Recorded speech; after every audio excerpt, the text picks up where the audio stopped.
The night was unusually quiet as Lisa finished locking up her small motorcycle repair shop. The clock on her phone showed it was almost midnight. She let out a tired sigh, rubbing the back of her neck where hours of bending over engines had left it stiff and sore. The shop had been busier than normal today, and all she wanted now was to get home, take a hot shower, and fall into bed. The parking lot was empty except for her old blue sedan. It wasn't much to look at, but Lisa had kept it running smoothly for years. That's what she did best, fix things that others might give up on. She tossed her heavy toolbox into the trunk and slid behind the wheel, turning the key in the ignition. The engine came to life with a purr that would be silent to most ears, but spoke volumes to hers. The highway stretched out before her like a dark ribbon, empty except for the occasional truck. The full moon hung low in the sky, casting everything in a silvery glow. Lisa turned up the radio, humming along to an old rock song as she settled in for the 30-minute drive home. About halfway through her journey, the peaceful drive took an unexpected turn. A distant rumble caught her attention. At first, it was just a low hum, barely noticeable over her music.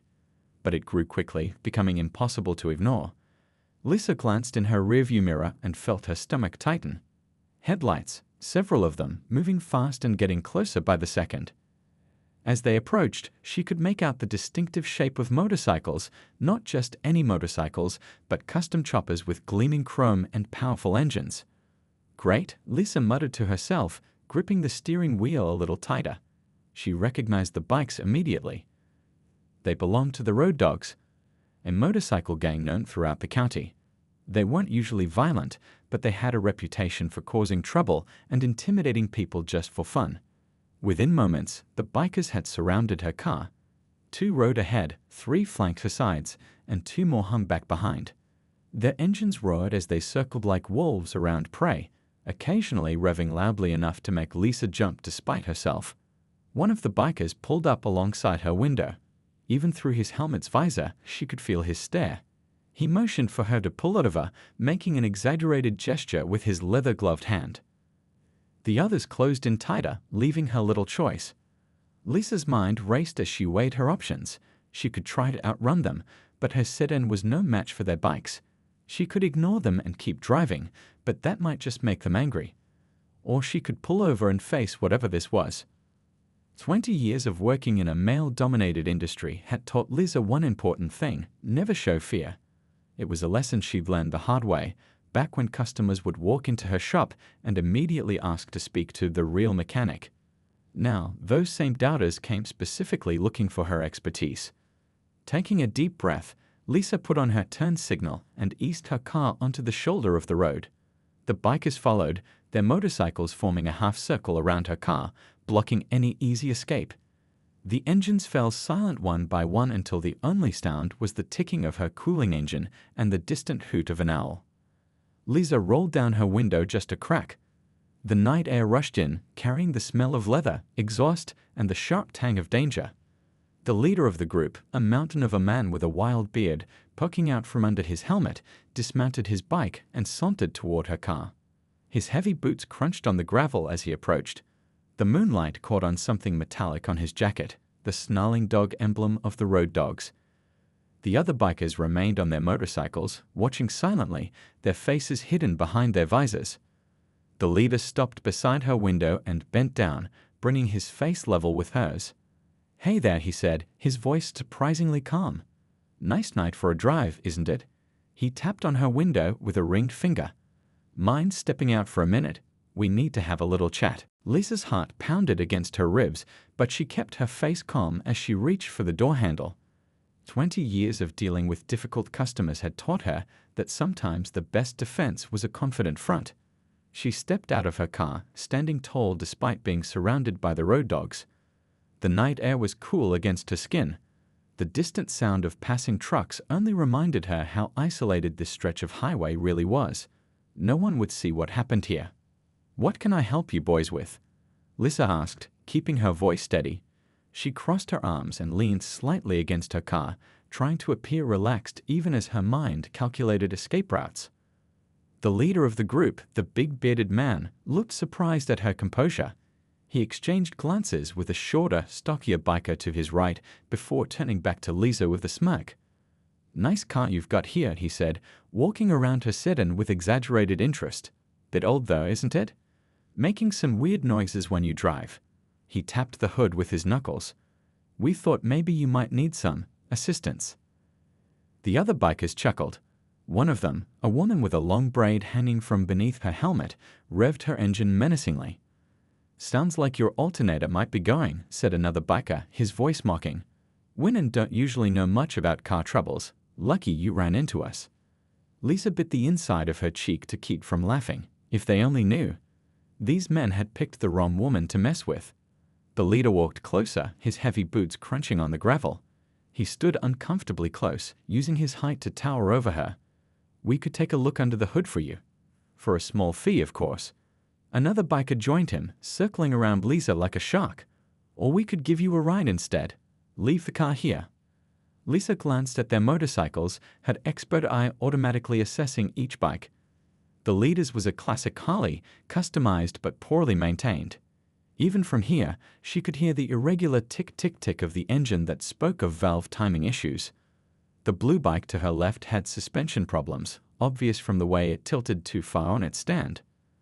These guys might look intimidating, but they didn't know the first thing about properly caring for their machines. "Tell you what," the leader said, his patience clearly wearing thin at Lisa's lack of visible fear. "Hand over your wallet and phone, and we'll let you drive away without any trouble. Highway tax, let's call it." The circle of bikers tightened around her. In the moonlight, their leather jackets gleamed, and the snarling dog patches seemed to come alive with menace. Lisa took a deep breath. She could feel the weight of her shop keys in her pocket, the metal teeth of the largest key positioned between her fingers, a small defense measure she'd learned years ago. But she wasn't planning to fight. She had a different strategy in mind. "Your bike's running too rough," she said suddenly, pointing directly at the leader's motorcycle. The man's eyebrows shot up in surprise. "What did you say?" "Your Harley. The valve timing is off."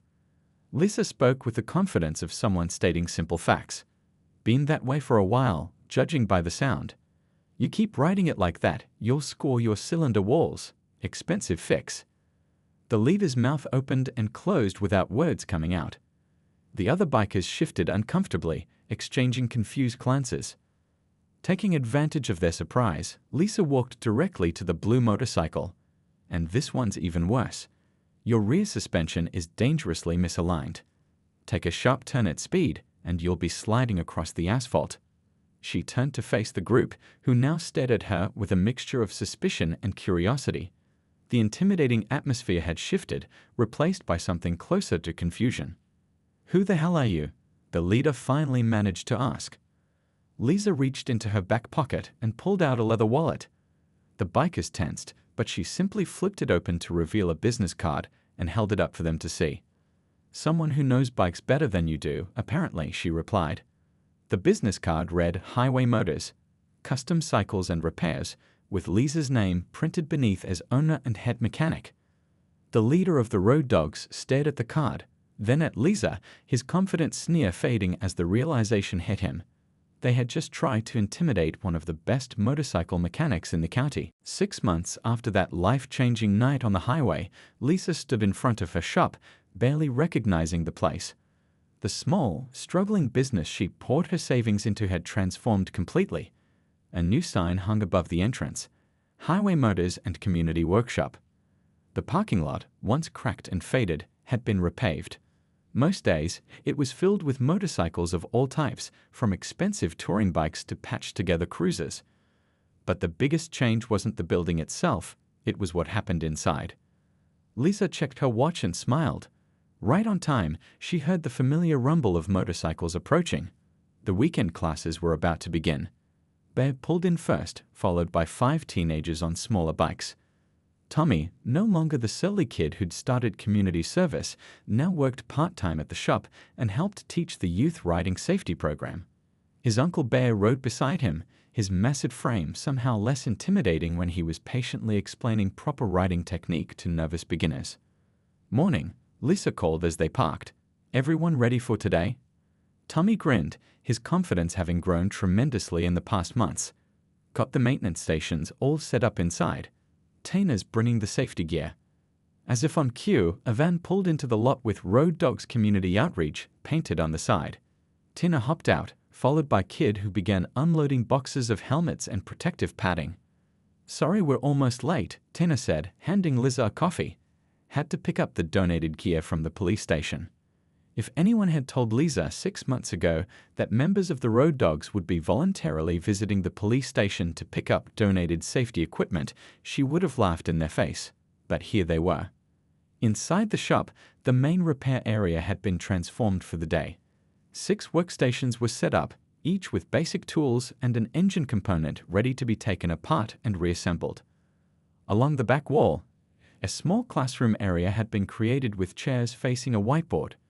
Posters about motorcycle safety and maintenance lined the walls. By 10 o'clock, the shop was buzzing with activity. 12 teenagers from the local high school had arrived for the weekend program, a mix of community service kids like Tommy had been, and others who just loved motorcycles and wanted to learn more. They rotated between maintenance lessons inside and supervised riding practice in the empty lot behind the shop. Liza moved between stations, offering guidance where needed, but mostly letting her unexpected team of instructors handle the teaching. Bear, despite his rough exterior, had turned out to be surprisingly patient with beginners. Tina was a natural at explaining the more technical aspects of engine repair. Even Diesel, who rarely spoke more than a few words at a time, had found his calling teaching kids how to properly balance on a motorcycle. "Never thought I'd see the day," said a voice behind Liza. She turned to find Officer Wilson, the local patrol cop who had initially been suspicious when the Road Dogs started hanging around her shop. Now he stopped by regularly, sometimes even joining in the weekend classes to talk about traffic laws and safe riding. 6 months can change a lot, Lisa replied, watching as Tommy helped a younger boy adjust his helmet. "Got a call from Mrs. Johnson yesterday," Officer Wilson said, accepting the cup of coffee Lisa offered him. Said some kids were hassling her son at the bus stop again. Before she could even get there, 4 motorcycles pulled up. Lisa winced. The dogs didn't. "Didn't do anything except sit there," Officer Wilson finished with a chuckle. "Just parked their bikes and watched until the bus came. The bullies didn't say a word the whole time. Mrs. Johnson wanted me to thank them." Lisa smiled. The Road Dogs had found a better use for their intimidating appearance. Turned out, looking scary could be put to good purposes too. At lunchtime, everyone gathered in the parking lot where Bear was grilling burgers. The mix of people would have seemed impossible just months ago. Bikers in leather jackets chatting with parents who'd come to pick up their kids, teenagers proudly showing off the engine parts they'd learned to fix, even a couple of local business owners who'd started sponsoring the weekend program. "Got a minute?" Bear asked, pulling Liza aside while Tina took over the grill. Lisa nodded, wiping her hands on a rag. "What's up?" "Remember that night you pulled over?" Bear asked, his voice lower. "When we thought we were gonna scare some random woman on the highway?" "Kind of hard to forget," Lisa replied with a smile. Bear shook his head, looking around at the bustling activity of the shop. "Never thanked you properly." "For fixing your bike?" Lisa asked, though she knew that wasn't what he meant. "For seeing something worth fixing in all of us," Bear said simply. "Most people look at guys like me and cross the street. You looked at us and saw past all this." He gestured to his tattooed arms and leather vest. Before Lisa could respond, Tommy called from across the lot. "Uncle Bear, Mrs. Wilson wants to know if her son can join the advanced class next month." Bear smiled, a genuine warm expression that transformed his face. "Be right there," he called back. He turned to Lisa once more. "Gotta go. Just wanted to say thanks." As he walked away, Lisa looked around at what her shop had become. Not just a place that fixed motorcycles, but one that helped fix lives too. All because she'd refused to be intimidated that night and had instead seen the potential in a group of people most of society had written off. A troubled teenager approached, holding a carburetor with obvious confusion. "Miss Lisa, I think I put this back together wrong." Lisa smiled and gestured for him to follow her inside. "Let's take a look." Sometimes the things that seem the most broken just need someone who knows how to spot what's still working. Behind them, the sign for Highway Motors caught the afternoon sunlight. Below the name, a new slogan had been added in smaller letters: rebuilding engines and second chances. Some people might have seen a group of intimidating bikers that night on the dark highway, but Lisa had seen people whose rough exteriors hid potential that just needed the right tools to emerge, not so different from the motorcycles she'd spent her life repairing. The leader of the road dogs, who everyone called Bear, stared at Lisa's business card like it might bite him. The other bikers shifted uncomfortably, the intimidating atmosphere they'd created now filled with an awkward tension instead. "You expect me to believe you're a motorcycle mechanic?" Bear finally said, though the doubt in his voice was undermined by the way he glanced back at his Harley when she'd mentioned its problems. Lisa shrugged. "Believe what you want, but that ticking sound your engine's making? That's not normal." She pointed to his bike. "Mind if I take a closer look?" Without waiting for permission, she walked over to Bear's motorcycle. The other bikers parted like water, too surprised by her confidence to stop her. They watched with a mixture of suspicion and curiosity as she knelt beside the Harley. "Turn it on," she said, looking up at Bear. He hesitated, then nodded to the biker who had been sitting on his bike, holding it while Bear was off intimidating Lisa. The biker hit the ignition, and the engine roared to life. Lisa listened carefully, her head tilted slightly. She pointed to a spot near the engine. "There. Hear that? That's your valve timing." She motioned for them to cut the engine, then reached into her pocket and pulled out a small flashlight she always carried. The beam illuminated the engine parts as she leaned in for a closer look. "You've been riding this beauty hard without proper maintenance," she said, her voice shifting from defensive to professional.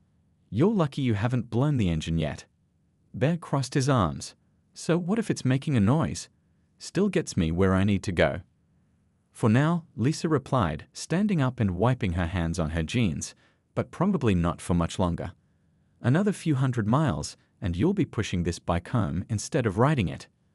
The female biker with the long braid removed her helmet, revealing a face with sharp features and curious eyes. "How'd you learn so much about bikes?" she asked. "My dad owned a repair shop," Lisa explained. "I grew up with grease under my fingernails. Been fixing motorcycles since I was 12. She pointed to the blue bike she'd mentioned earlier. "That one's got suspension issues too. The rear shock absorber needs adjustment." The owner of the blue bike, a lanky guy who couldn't be older than 25, looked embarrassed. "I've been feeling something off when I take corners, but the shop in town wanted too much to look at it." Lisa smiled slightly. "Most shops overcharge because they can. People don't know any better." Bear was still watching her suspiciously, but the hostility had faded from his expression. Now he just looked curious and maybe a little impressed, though he was clearly trying to hide it. "So you're telling me you could fix my bike?" he asked, his tone somewhere between challenging and hopeful. "I could," Lisa nodded, "but not here on the side of the highway in the dark." She glanced around at the group. "There's a rest stop about 2 miles up the road.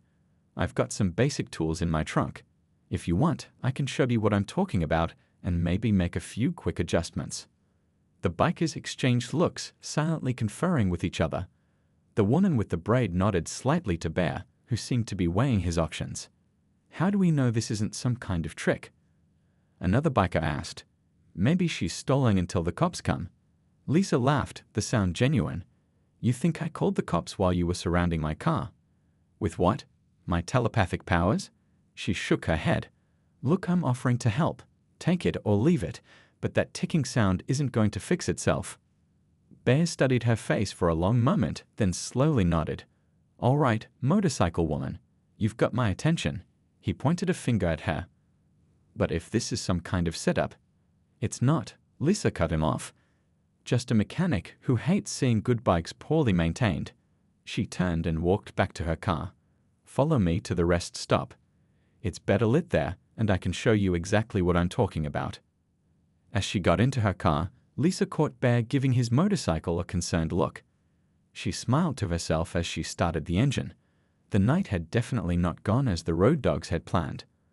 They'd set out to intimidate a lone woman on the highway and instead found someone who could see right through their tough facade to the poorly maintained machines they rode. And from the looks on their faces, they had no idea what to make of that. The rest stop was mostly empty at this late hour, just a few long-haul truckers catching some sleep in their cabs. Bright fluorescent lights cast a harsh glow over the small parking lot as Lisa pulled in, the rumble of motorcycles following close behind. She parked under the brightest light and took a deep breath before stepping out of her car. The road dogs circled around, parking their bikes in a loose semicircle. Bear, their leader, climbed off his Harley and nodded toward Lisa. The initial hostility was gone from his face, replaced by something like cautious curiosity. "All right, motorcycle woman," he said, crossing his arms. "Show us what you're talking about." Lisa popped her trunk and pulled out a weathered toolbox. It wasn't fancy, just a basic set she kept for roadside emergencies. But the tools inside were high quality and well maintained. The bikers gathered around as she set the toolbox on the ground and flipped it open. "Let's start with your bike," she said to Bear, pulling out a small flashlight and a couple of wrenches. "The problem's in your valve timing, but I need to check if it's just an adjustment issue or something more serious." Bear's bike was a beautiful machine beneath the road grime. A classic Harley with custom paintwork and chrome details that must have cost a fortune. Lisa ran her hand appreciatively over the gas tank before getting down to business. "Someone put a lot of love into building this," she said, kneeling beside the engine. "Shame they didn't teach you how to maintain it properly." The woman with the braid laughed, earning a glare from Bear. "She's got you there," she said, crouching down next to Lisa to watch her work. "I'm Tina, by the way." Lisa nodded in greeting but kept her focus on the bike. She gestured for Bear to start the engine, and when he did, she listened carefully before pointing to a specific spot. "Right there. Hear that irregular ticking? That's your problem." She had him cut the engine, then carefully remove the cover plate to expose the valve assembly. The bikers leaned in, watching with increasing interest as her hands moved with practiced efficiency. "See this gap right here?" Lisa pointed with the tip of a screwdriver. "It's too wide. That's why you're getting that ticking sound. Easy enough to fix, but if you kept riding it, eventually you'd have done some real damage." "Can you fix it here?" Bear asked, his voice less challenging now, more respectful. "I can make an adjustment that'll get you home safely," Lisa replied, already reaching for the correct tool. "But you'll need to bring it into a shop for a proper tune-up soon." She worked quickly, her movements confident and precise. Within minutes, she had made the necessary adjustments and had Bear start the bike again. The difference was immediately noticeable. The engine purred more smoothly, the irregular ticking gone. "That's actually a lot better," Bear admitted, looking impressed despite himself. "Now for the suspension on the blue bike," Lisa said, moving over to the younger biker's motorcycle. "What's your name?" "Everyone calls me Kid," he said with a shrug. Lisa spent the next 20 minutes showing Kid what was wrong with his suspension and making adjustments. The other bikers gradually moved in closer, their initial suspicion giving way to genuine interest. One by one, they started asking questions about their own bikes. "How'd you learn all this stuff?" asked a biker with a graying beard and weathered face.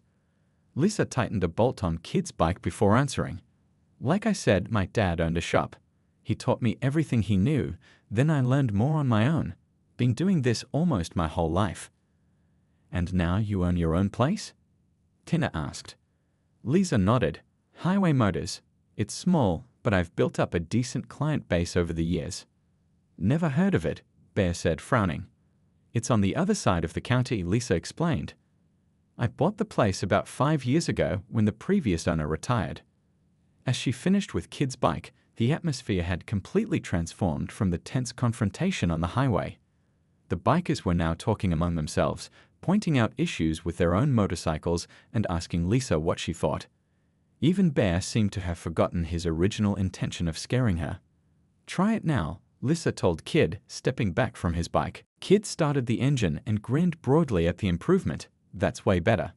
It doesn't feel like it's gonna throw me off anymore." "The rest of you probably have issues too," Lisa said, wiping her hands on a rag from her toolbox. "Bikes need regular maintenance, especially if you're riding them hard." Bear looked at his fellow road dogs, then back at Lisa. He seemed to be wrestling with something internally. Finally, he cleared his throat. "So, what would it cost to get our bikes properly checked out at your shop?" Lisa hadn't expected that.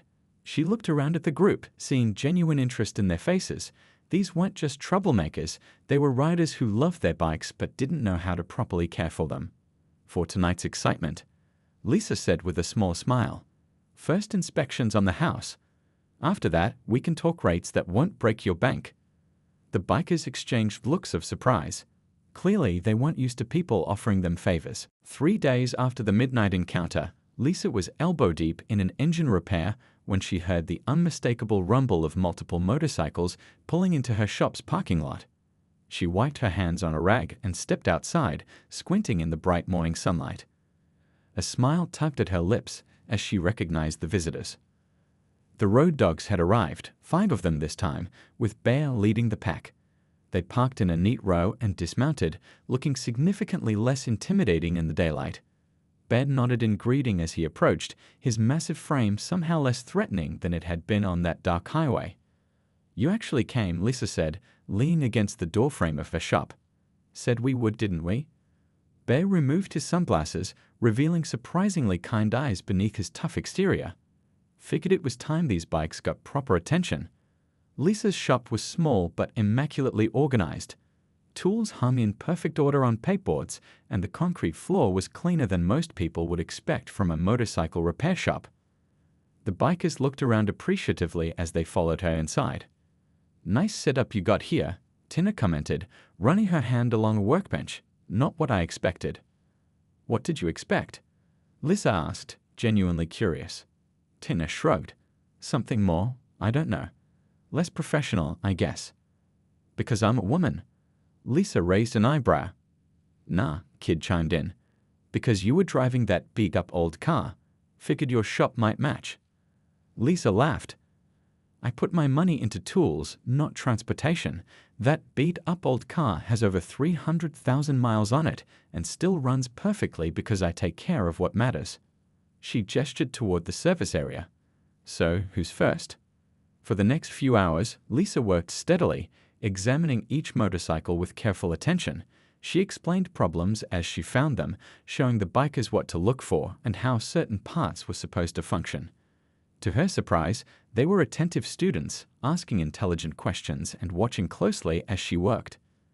Bear's bike needed the most work, a complete valve adjustment and several worn parts replaced. As Lisa worked, Bear leaned against a nearby toolbox, watching her hands move with practiced precision. "Never met a woman mechanic before," he said after a while. "We exist," Lisa replied without looking up. "Just not as many of us as there should be." "How'd you end up owning your own shop?" he asked. "Can't have been easy." Lisa paused, considering how much to share. It wasn't. Worked for other people for 15 years first. Had to be twice as good to get half the respect. She tightened a bolt with more force than necessary. A lot of customers would walk in, take one look at me, and ask to speak to the real mechanic. Bear chuckled. "Bet they changed their tune after you fixed their bikes." "Some did," Lisa said. "Others never came back. Their loss." She straightened up and wiped her forehead with her sleeve. "Bought this place when old Tom retired. He was the only one who ever took me seriously from day one." By lunchtime, Lisa had completed basic service on 3 bikes and identified major issues on the other 2 that would require parts she needed to order. The bikers had made themselves at home, with Kid and Tina helping by passing tools and listening intently as Lisa explained various mechanical issues. "Gonna take me a couple days to get the parts for your bike," Lisa told Bear as she washed her hands in the utility sink. "And yours too," she added, nodding to another biker who called himself Diesel. "How much is all this gonna cost?" Diesel asked, looking worried. "I ain't exactly flush right now." Lisa dried her hands and pulled out a notepad. She scribbled some figures, crossed out a few things, then handed the page to Bear. "This covers parts and labor. Fair price." Bear studied the numbers, his eyebrows rising slightly. He passed the notepad around to the others, who looked equally surprised. "This is like half what the shop in town quoted me last year," Kid said, looking suspicious. "What's the catch?" "No catch," Lisa said simply. "Those guys overcharge because they can get away with it. I charge what the work is worth, plus a fair markup on parts, nothing more." The bikers exchanged glances, a silent conversation passing between them. Finally, Bear nodded decisively. "Works for us," he said. "When can we pick 'em up?" The ones I finished today are good to go, Lisa said. The others will be ready end of the week, assuming the parts arrive on time. As the bikers prepared to leave on the bikes she'd already serviced, Bear hung back. He stood awkwardly by Lisa's workbench, looking like he wanted to say something but wasn't sure how. Something on your mind? Lisa prompted. Yeah, he said, rubbing his beard. About the other night, when we stopped you on the road. He trailed off, clearly uncomfortable. You were trying to scare me, Lisa finished for him. Didn't work out the way you planned, did it? Bear actually looked embarrassed, a strange expression on such a tough face. We don't usually, we talk beep, but you're not actually highway robbers. Lisa suggested, a slight smile on her face. Something like that, he admitted. Mostly we just like people to think we're tougher than we are. Reputation thing, you know. Lisa nodded. Well, your secret's safe with me. As far as I'm concerned, you're just customers now. Bear seemed relieved. He extended a massive hand. We good then? Lisa looked at his hand for a moment before shaking it firmly. We're good. Just don't try scaring any more women on dark highways. Next one might not be as understanding. Over the next few weeks, Lisa's shop saw more traffic than it had in months. Word had spread through the road dogs about the mechanic who knew her stuff and didn't overcharge. What started as 5 bikers bringing in their motorcycles soon became 15, then 20. One rainy Tuesday afternoon, Lisa was working late when the bell above the door jingled. She looked up from the carburetor she was cleaning to see Bear standing there, dripping rainwater onto her clean floor. He wasn't wearing his usual leather jacket with the club's emblem. Instead, he wore a simple work shirt and jeans. Shop's officially closed, Lisa said, though her tone was friendly. But since you're already making a puddle on my floor, what can I do for you? Bear shifted uncomfortably, looking less like the intimidating gang leader and more like a nervous teenager. Got something to ask you, he said finally. A favor, sort of. Lisa put down her tools and gave him her full attention. I'm listening. My nephew Tommy, he's 17. Smart kid, but heading down a bad road. Bear ran a hand through his wet hair. He got caught joyriding in some rich guy's car last month. Judge gave him community service instead of juvie, but he needs somewhere to do it. Lisa raised an eyebrow. And you thought of me. Kid's good with his hands, Bear explained quickly. Always taking things apart, putting them back together. Figured maybe working in a real shop might. He trailed off, looking embarrassed by his own request. Might keep him from ending up in a motorcycle gang. Lisa finished for him, her lips twitching with amusement. Bear actually laughed. Something like that. The road dogs ain't so bad, but Tommy's mom, my sister, she'd kill me if he joined up. Lisa considered it for a moment. She'd been thinking about hiring help anyway. Business had picked up enough that she was struggling to keep up with all the repairs. He'd need to follow my rules, she said finally. No excuses, no attitude. I'm running a business, not a babysitting service. He'll behave, Bear promised. I'll make sure of it. Lisa nodded. Bring him by tomorrow after school. We'll see how it goes. Bear's relief was visible. He extended his hand, and they shook on it. Thanks, really. The next day, Tommy arrived looking every bit the surly teenager, baggy clothes, headphones around his neck, and an expression that suggested he'd rather be anywhere else. But when Lisa put him to work organizing a cabinet of parts, she noticed something interesting. Once he thought no one was watching, his scowl disappeared, replaced by genuine curiosity as he examined different components. By the end of the week, Tommy had stopped pretending to be bored. He asked questions about engines and watched carefully as Lisa demonstrated repairs. His community service hours were supposed to end after 30 days, but Lisa had a feeling he might stick around longer. Word continued to spread about Lisa's shop. Soon it wasn't just road dogs bringing in their bikes. Other riders from around the county started showing up, curious about the woman mechanic who had somehow earned the respect of the notorious motorcycle gang. One afternoon, a sleek, expensive motorcycle pulled into the lot.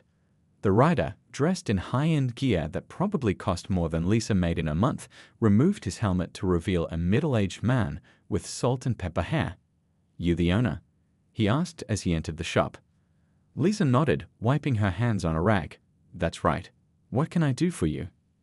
Heard about you from some friends, he said, looking around the shop with a critical eye. Said you're the best bike mechanic in the county. Had to see for myself. You're friends with the road dogs? Lisa asked, somewhat amused by the idea of this polished businessman hanging out with Bear and his crew. The man laughed. Hardly. I'm the district attorney. Those road dogs, as you call them, have been surprisingly law-abiding lately. Used to get complaints about them every weekend.